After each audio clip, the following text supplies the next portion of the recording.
better than the game. Brew, your reaction. Look, Kevin Durant is, we all know, all-time great, top 20-ish type player of all time. Legend. But at this point, at soon to be 37 years old, don't be fooled by the numbers. He is not impacting games anywhere remotely like he used to.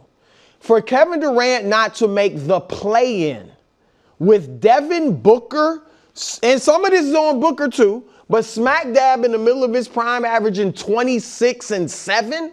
Bradley Beal plays 53 games, gives you 17 points a night. Decent role players. Tyus Jones was effective in Memphis. You know, Royce O'Neal has been effective in places. Like, obviously the roster construction is kind of bad, but still, you couldn't even get your team into the play-in. And then 2 years ago, they got swept unceremoniously by a young, immature Minnesota team. So the notion that Kevin Durant is what he was years ago and going to come in there and lead your team to a championship is just not the case. And so, look, he's still a great bucket, but the numbers are somewhat empty calories at this point. But do you think they would be empty calories in a different situation?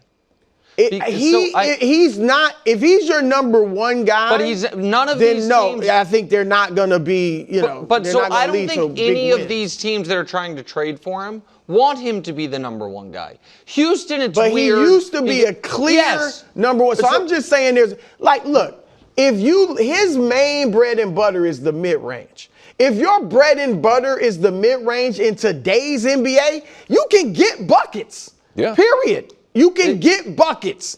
And so I'm not saying he's 37. He's not supposed to be a super duper star anymore. Okay? LeBron's an outlier. But he's still a very good player. He's still a legit star. In the right situation, I'd love to have him. I've been saying Minnesota. I'm just saying the Suns are going to be surprised because they're not going to get this huge haul because everybody's after Kevin Durant. So that last part I agree with you on, and we might actually agree in spirit at least. I am going to put up his numbers as a Sun. Just they're the same as his numbers throughout his career. And I agree. So his numbers as a Sun, the one that jumped out to me is like, man, 43% from three is pretty nuts. And probably should take a few more. And I obviously, he is not prime Kevin Durant. That shit's obvious to everyone. And by the way, he wasn't when Phoenix traded for him. Phoenix traded away a haul. We thought he was, though. Everybody kind of thought he was. I think at the time, I was maybe a little more down on where KD was than the rest of the world. And right now, I feel like I'm a little higher on where KD is, because I do feel like there is a similar thing happening in the Kevin Durant discussion that I've seen happen to LeBron, which is we are measuring him against who he used to be. That's right. Rather than against the other players in the league right now. And so you said he's top 20-ish all time. Agreed. He's also firmly in the top 20 right now. Like the back end of it. Yes. But he is. So the point that I'm making is Kevin Durant good enough to be the second best player on an awesome team? And my answer to that is yes. Was that the case in Phoenix? No. Was that a group failing from ownership, coaching, Durant, Booker, everything? Yes. But and so the teams that are talking about trading for him, would Anthony Edwards supposed to be the best player on that team, right? We both think Miami doesn't make sense because he would be the best player there, and then where are you going? Houston's weird because he would be their go-to offensive player, but Şengün is supposed to be the hub of everything there. San Antonio, the idea is Wemby is going to continue on the trajectory. New York, it's Jalen Brunson. And in all those spots, Kevin Durant, who while he only, he would have been all-NBA-ish had he been eligible this year. I don't know if you would have voted for him, but he certainly would have been in that contention for third team at least. That's a super valuable player. Yeah. And so that's the point. But you also look at the age. You look at these young teams, Houston, San Antonio. I mean, their timeline's completely different. Yes. And I get it. Maybe you can get him now and win it quickly, but that's somewhat of a risk, especially when Giannis might be out there and available, and the injury history. One time in the last 5 years played 65 or more games. So I still look. He's still a very good player and a star, legit star. We kind of debated a little bit on club superstar. I get it. He's a legend, so he can be in club superstar. I'm telling you, there's a lot of guys that can get buckets on losing teams. I'm just not enamored with, you got 26 on a team that was 10 games below 500. But can I ask you a question? Because I agree, Devin Booker. Look at the Warriors pre-Jimmy. Booker's better than any of Steph's teammates. But I would argue the Warriors without Steph, again, pre-Jimmy, and the Suns without Durant, if you look at those rosters as a whole, I don't know that one is markedly better than the other. Like, the Warriors have the far better coach situation and kind of a more cohesive, put-together with thought roster. The Suns have a superstar or, a star player in Booker and then a bunch of pieces. The Warriors were 24-25 before they traded for Jimmy. I don't think, and again, I think Steph's a greater all-time player than Durant and currently a better player than Durant.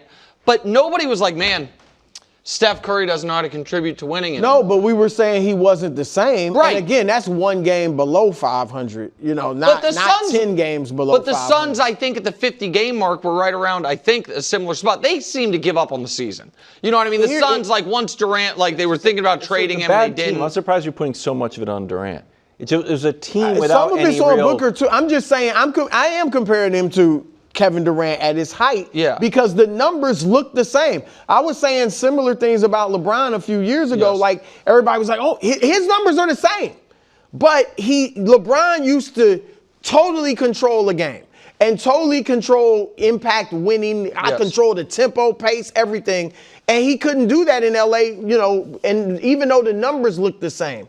And so we have to look at that as well.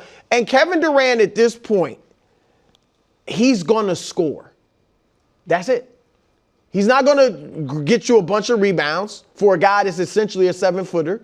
6 a game. Okay. Sure. He's not going to play make greatly. He's a decent defender at this point. I mean, that's the thing. All he's going to do, and that's important. So the second, third guy, whatever, get you some buckets. I need that. Okay. I guess the point that I'm making is, and I think we might agree, we just did a whole deserved tribute to Jalen Williams. Next year in the NBA, for next year and next year alone, I think Jalen Williams and Kevin Durant are within 3 player rankings of each other. No way. Jalen Williams is better than Kevin Durant right now. That's what I said. Within 3, the defense isn't even comparable. I agree with that. But when you list out everybody, but I'm saying, my point is, if you actually did it pen to paper, I think you would have Jalen Williams at 15 and Durant at 19. Let me take him out. Yeah, but there can be gaps bigger gaps between 12 and 13. Agreed. But do you think he's better than Pascal Siakam right now for next year? I do. Yes. I think obviously. Yeah. And we're all talking, and we're like, man, Pascal Siakam, pretty good second option. Yeah. And so that's where I'm saying I just think Siakam sometimes scores in different ways. I would trade Siakam right now. Durant's going to hit mid-range jumpers and threes. Siakam for Durant right now. For the I'd be Pacers. like, oh my, Pacers got a chance. I would feel like if they bucket. did it during the series, they might. But we also got to take into consideration the age. Right. And the injury. I agree with all that. That's the thing. I agree. It's not in all 2 years. I'm talking about for next season. Thanks for watching. Subscribe here to get more from the show and to check out clips from other shows on FS1.